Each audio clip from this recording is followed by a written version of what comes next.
All right, welcome. We're about to unpack a single word that really defines a whole nation, and every single person inside it: citizenship.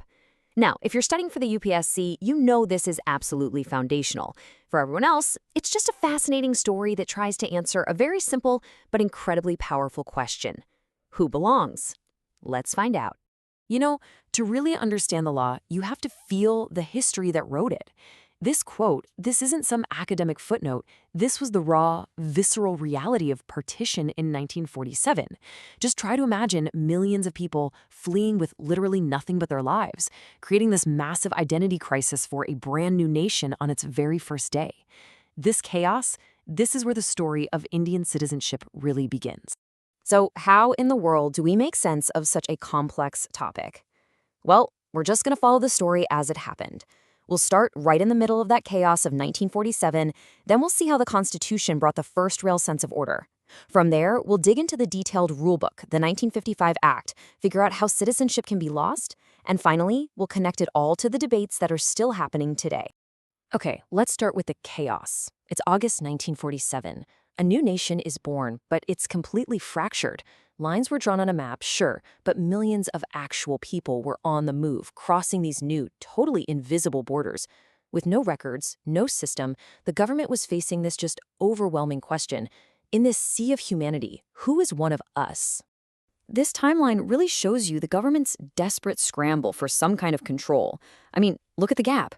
Mass migration starts in August 47, but it's not until a whole year later that the Ijazatnama, or the permit system, is even introduced. You can think of it like an emergency visa, just a first attempt to simply count and identify people, all while the final rulebook, the Constitution, was still being written. Right, but a permit system was only ever going to be a temporary fix. India needed a permanent answer. And that brings us to the Constitution, the nation's very first formal attempt to define what a citizen is. But, and this is really important to remember, this definition was like a snapshot, designed to bring clarity to one very specific moment in time, January 26, 1950. So the Constitution creates this really clear divide. On one side, you have the citizen, a full member of the state with all the rights and responsibilities that come with that. And on the other, you have the alien, a citizen of another country. The law even goes a step further and distinguishes between friendly aliens and enemy aliens, people from countries India's at war with, and they have even fewer legal protection. So why does this distinction matter so much? Well, it's all about rights. An Indian citizen can vote, they can run for office, and they're protected from certain kinds of discrimination. A non-citizen isn't. To put it in a really memorable way, as our source material does, a powerful foreigner couldn't even get a job as a chowkidar or a watchman in India. That's how fundamental these differences are. Okay, so the Constitution solved the problem for 1950. But what about everyone born after that? Well, that's exactly why we have the 1955 Citizenship Act. This is the main rulebook, the living document that governs how citizenship is acquired and lost today. So the 1955 Act lays out 5 main paths to citizenship. And for those of you studying for exams, there's a fantastic little acronym to remember them: BRAND. That stands for birth, registration, acquisition, naturalization, and descent.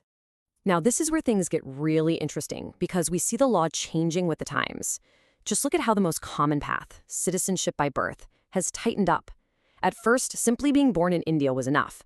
But over the decades, as migration and security became bigger concerns, the rules were amended to require at least one, and then eventually both parents, to be Indian citizens or legal residents. But what about someone who has no Indian ancestry at all but wants to become a citizen? Well, that's the path of naturalization. This route is for foreigners who over a long period of time integrate into Indian society. A famous example, of course, is the musician Adnan Sami. It's also worth pointing out that the government can waive these conditions for people who've provided distinguished service in fields like science, art, or world peace. So we've seen all the ways you can gain citizenship, but it can also be lost. And the 1955 Act is very clear about this. It outlines 3 specific ways a person can forfeit their Indian citizenship. Okay, the first way is totally by choice, renunciation. This is when an adult citizen formally declares, I no longer want to be Indian.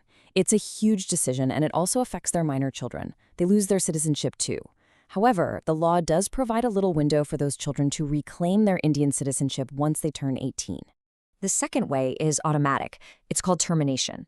And this is a direct result of India's single citizenship policy. The moment you voluntarily become a citizen of another country, your Indian citizenship is automatically terminated. Poof. There's no choice in the matter. You simply can't be a citizen of both at the same time. The third, and by far the most severe method, is deprivation. Now, this isn't a choice. This is when the government actively revokes your citizenship. And the reasons for this are really serious. We're talking fraud, disloyalty to the Constitution, or aiding an enemy during a war. This is a punitive action reserved for only the most serious offenses against the state. So all of these foundational laws bring us right up to the present day, and to one of the most significant and, let's be honest, debated topics in recent years, the Citizenship Amendment Act of 2019, or the CAA. We're going to break down what the CAA actually does, sticking strictly to the facts as laid out in our source material. So the CAA introduced some very specific changes to those rules of naturalization we talked about. It provides a path to citizenship for people from 6 specific religious communities. That's Hindu, Sikh, Buddhist, Jain, Parsi, and Christian, who are migrating from 3 countries, Afghanistan, Pakistan, and Bangladesh. For these eligible groups, the residency requirement gets slashed from 11 years down to 5, and it only applies to those who entered India before the end of 2014. Now, it's really important to note that the CAA doesn't apply everywhere in India. Certain tribal areas in the Northeast and regions that are under the Inner Line Permit System, which is a long-standing measure to protect indigenous populations, are exempt. This was done to address local concerns about demographic changes in these really culturally sensitive areas. So let's just pause and think about that for a second. We've gone from a simple permit system in 1948 all the way to the complex and specific CAA of 2019. What does this whole 70-year journey of changing rules actually tell us about the idea of what it means to be Indian? I think the biggest takeaway here is that citizenship law is never static. It's not set in stone. It's a living, breathing document that's constantly defining and redefining who belongs. You can think of these laws as a mirror, reflecting a nation's history, its core values, and the challenges it's facing at any given time.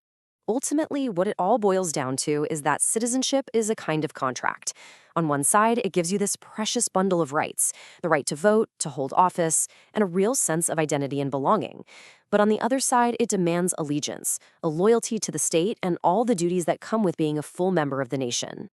And that leaves us with one last, kind of provocative question to think about.